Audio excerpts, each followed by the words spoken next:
नमस्कार, आप सभी का मोस्ट वेलकम है अपने इस YouTube channel Shri online study पर।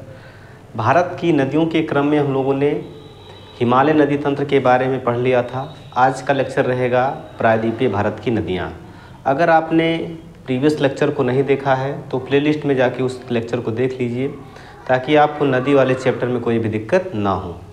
चलिए क्लास की शुरुआत करते हैं। प्रायद्वीपीय भारत की नदियों में जो है नर्मदा, ताप्ती, गोदावरी, कृष्णा, कावेरी बहुत सारी नदियाँ आती हैं। हम एक एक नदी के बारे में बताएंगे, फिर उनके बारे में जो है विधिवत डिस्कस करेंगे। तो चलिए देखिएगा, ये है अरावली पर्वत श्रृंखला। ये है अरावली पर्वत श्रृंखला, यहाँ पर आप देख पा रहे होंगे। ये है अरावली पर्वत श्रृंखला। यहाँ अरावली से जो है एक नदी इधर की तरफ बहती है और यहाँ कच्छ के दलदल में आकर विलुप्त हो जाती है। ठीक है, इस नदी का नाम है लूनी नदी। इस नदी का क्या नाम है? लूनी नदी। और ये लूनी नदी एक झील से भी बहती है। इस झील का नाम है सांभर झील। इस झील का क्या नाम है? सांभर झील है। सांभर झील से होकर बहती है। इस नाते इस नदी का पानी कैसा हो जाता है? खारा हो जाता है। ठीक, सवाल आपसे पूछेगा कि भारत की एकमात्र नदी जिसका पानी खारा है तो वो कौन सी है? लूनी नदी। लूनी नदी यहाँ से निकलती है और ये किसी जल स्रोत तक नहीं पहुँच पाती। ये यहाँ बीच में ही जो है ये कच्छ के दलदल में आकर विलुप्त हो जाती है। कच्छ के रण में आकर, कच्छ के रण या दलदल में आकर विलुप्त हो जाती है। इस नाते इस नदी को जो है द रिवर ऑफ एपिहेमरल या क्षणिक नदी के नाम से जाना जाता है। ठीक भाई, आगे बढ़ते हैं। ये दूसरी नदी है। इस नदी का नाम है साबरमती। यहाँ अरावली पर्वत श्रृंखला से निकलती है और ये जो है खंभात की खाड़ी। इधर सागर कौन सा है? तो ये है अरब सागर। और ये खाड़ी कौन सी है? तो ये है खंभात की खाड़ी, गल्फ ऑफ खंभात, खंभात की खाड़ी। ठीक है, इधर बे ऑफ बंगाल, बंगाल की खाड़ी है, बंगाल की खाड़ी। ठीक, सबसे बड़ी बे अगर आपसे पूछा जाएगा तो बे ऑफ बंगाल, इसको भी याद रखिएगा। तो यहाँ से साबरमती नदी निकलती है और ये आकर कहाँ गिरती है? खंभात की खाड़ी में। अहमदाबाद, अहमदाबाद किसके किनारे बसा हुआ है? तो याद रखिएगा, अहमदाबाद जो है ये साबरमती नदी के किनारे बसा हुआ है। ठीक भाई, आगे चलेंगे। ये विंध्य पर्वत श्रृंखला है। यहाँ से निकलती है माही नदी, यहाँ से निकल रही है माही नदी और ये भी आकर कहाँ गिरती है? ये जो है आके गिरती है आपकी खंभाती खाड़ी में। ठीक, ये कर्क रेखा को 2 बार काटने वाली नदी है माही नदी। ठीक है, जैसे जैसे कर्क रेखा गुजर रही है तो इस कर्क रेखा को ऐसे एक बार यहाँ इंटरसेक्ट कर रही है, एक बार यहाँ इंटरसेक्ट कर रही है, ऐसे बह रही है नदी। ठीक है ना, तो इसको जानिएगा, यहाँ पर ऐसे 2 बार कर्क रेखा को काटती हुई जाती है। अगली नदी है नर्मदा नदी। नर्मदा नदी की बात करें तो ये मैकाल पठार की सबसे ऊंची चोटी अमरकंटक से निकलती है। मैकाल पठार की सबसे ऊंची चोटी कौन सी है? ये अमरकंटक है। अमरकंटक से निकलती है और ये विंध्य और सतपुड़ा के मध्य से बहते हुए, विंध्य और सतपुड़ा के बीच से कौन सी नदी बह रही है? तो विंध्य और सतपुड़ा के बीच से बहते हुए ये भी कहाँ आकर गिर रही है? खंभात की खाड़ी में। ठीक, अगली नदी की हम बात करें तो सतपुड़ा के पास ही ये महादेव पहाड़ी है। यहाँ पर ये कौन सी पहाड़ी है भाई? ये महादेव पहाड़ी है। और इस महादेव पहाड़ी से जो है निकलती है ताप्ती नदी, या इसको तापी भी कहा जाता है। ये ताप्ती नदी जो है ये इधर पश्चिम की ओर बहते हुए ये भी जाकर कहाँ गिरती है? खंभात की खाड़ी में गिरती है। और सूरत जो शहर है वो ताप्ती नदी के किनारे बसा हुआ है। ठीक है, यहाँ एक शहर याद रखिएगा, जबलपुर। जबलपुर जो है ये किस नदी के किनारे है भाई?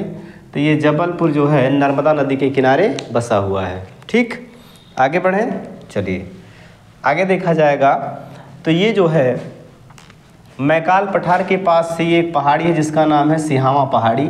सिहावा पहाड़ी से निकलती है महानदी और ये भी पूर्व की ओर बहते हुए बंगाल की खाड़ी में गिरती है। ठीक, तो ये हो गया महानदी। इधर नर्मदा, माही, साबरमती, लूनी, इतनी नदियों के बारे में हम लोगों ने डिस्कस कर लिया। अब हम लोग पहुंच जाते हैं छोटा नागपुर के पठार पर। यह है छोटा नागपुर का पठार, झारखंड में है।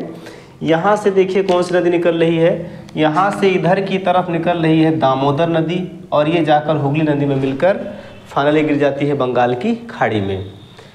यहाँ देखिएगा एक नदी और है स्वर्णरेखा, ये है बैतरणी और ये ब्राह्मणी।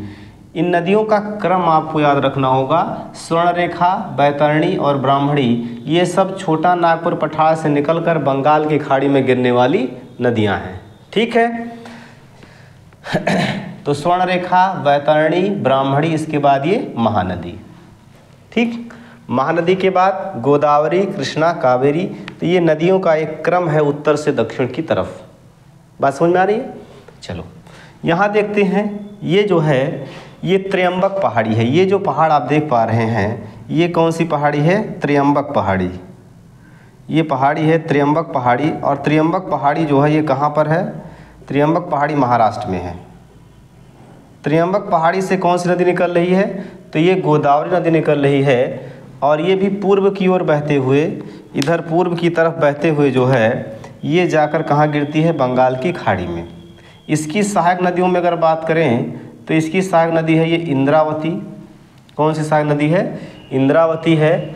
इधर ये जो है मंजीरा है, इस मंजीरा को याद रखिएगा, कई बार ये सवाल पूछा गया है कि मंजीरा जो है ये किसकी सहायक नदी है? तो मंजीरा जो है ये दाईं ओर से गोदावरी में मिलने वाली सहायक नदी है। ये पेनगंगा, वेनगंगा, पेनगंगा, और इधर की तरफ ये वेनगंगा, और ये है प्रवरा। पेनगंगा, वेनगंगा और प्रवरा। मैं थोड़ा सा अलग से इसको बना के आपको दिखा देता हूँ कि जैसे ये गोदावरी नदी है ऐसे बह रही है, तो यहाँ से इसमें आके ऐसे मिल रही है इंद्रावती नदी, इसमें ऐसे आके मिल रही है इंद्रावती। ठीक है, इधर से ये पेनगंगा, वेनगंगा आके मिलती है, पेनगंगा, और इधर से ये वेनगंगा, इधर से ये वेनगंगा। ठीक है, यहाँ आगे प्रवरा, प्रवरा, और इधर से आके ये मंजीरा। तो ये जो है गोदावरी की सहायक नदियाँ हो गई। ठीक है, गोदावरी की सहायक नदियाँ हो गई।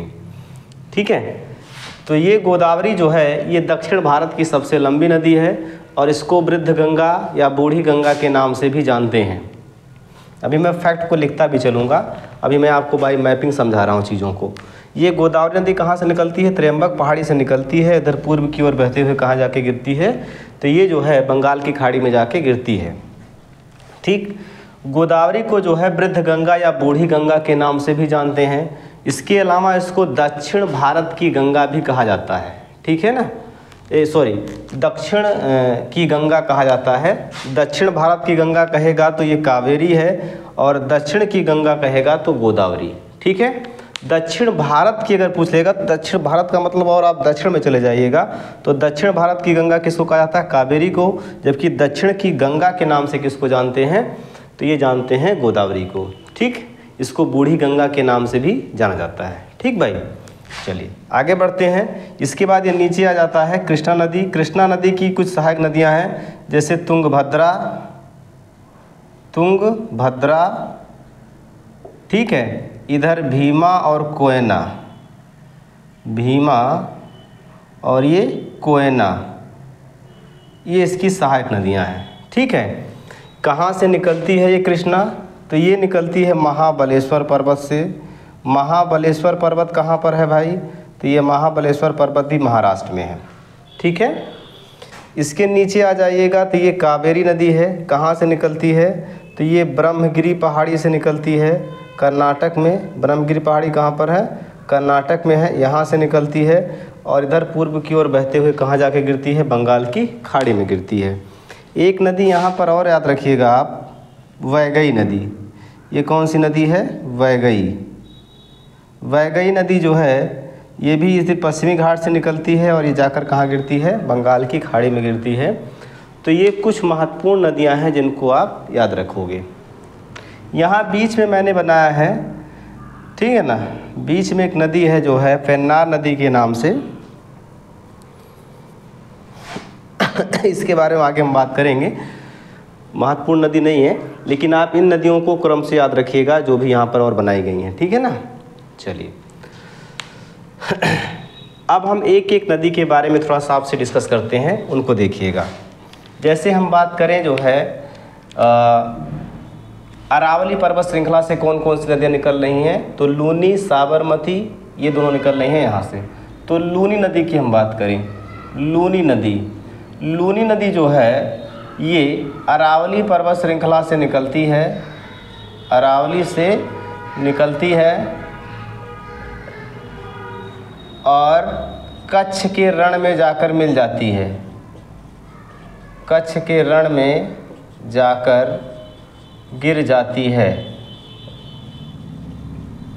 ठीक, और ये किसी जल स्रोत से नहीं मिल पा रही है, किसी सागर या समुद्र से नहीं मिल पा रही है, इस नाते इसको जो है क्षणिक नदी के नाम से भी जानते हैं, क्षणिक नदी के नाम से भी जानते हैं। द रिवर ऑफ एपिहेमरल भी इसको कहा जाता है। ठीक, ये भारत की एक ऐसी नदी है जिसका पानी जो है नमकीन है, नमकीन पानी की नदी है ये, जिसका पानी कैसा है, नमकीन। ठीक, आई बात समझ में। चलिए आगे हम देखते हैं और इनके बारे में देखिएगा।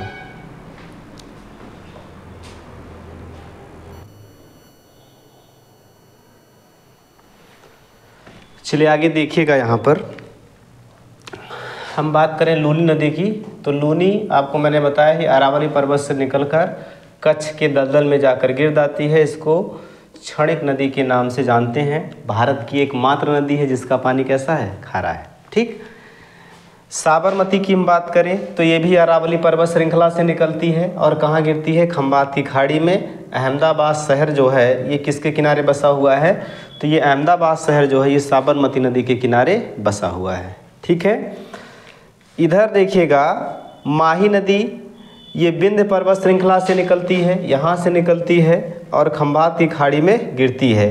ये माही जो है ये कर्क रेखा को 2 बार काटती है, इस बात को भी याद रखिएगा। कर्क रेखा जो है इसको 2 बार काटती है। कर्क रेखा को 2 बार काटने वाली नदी कौन सी है, तो ये है माही नदी। ठीक है, अगला देखिएगा नर्मदा। नर्मदा जो है ये मैकाल पठार की सबसे ऊंची चोटी अमरकंटक से निकलती है, विंध्य और सतपुड़ा के बीच से बहते हुए कहाँ गिरती है, खंबात की खाड़ी में गिरती है। वही चीज़ हमने लिख दिया है। तापी या ताप्ती नदी ये महादेव पहाड़ी से निकलती है, इधर की तरफ बहते हुए जो है कहाँ गिरती है, ये गिरती है खंबात की खाड़ी में। और सूरत जो है, सूरत ताप्ती के किनारे बसा है, ताप्ती के मुहाने पर बसा है। ठीक है ना, जहाँ गिरने वाली नदी है उसका क्या कहलाता है, मुहाना कहलाता है, और यहाँ मुहाने पर ये बसा है। ठीक है, इधर देखते हैं गोदावरी नदी। गोदावरी नदी जो है इसको वृद्ध गंगा, बूढ़ी गंगा या दक्षिण की गंगा के नाम से जाना जाता है।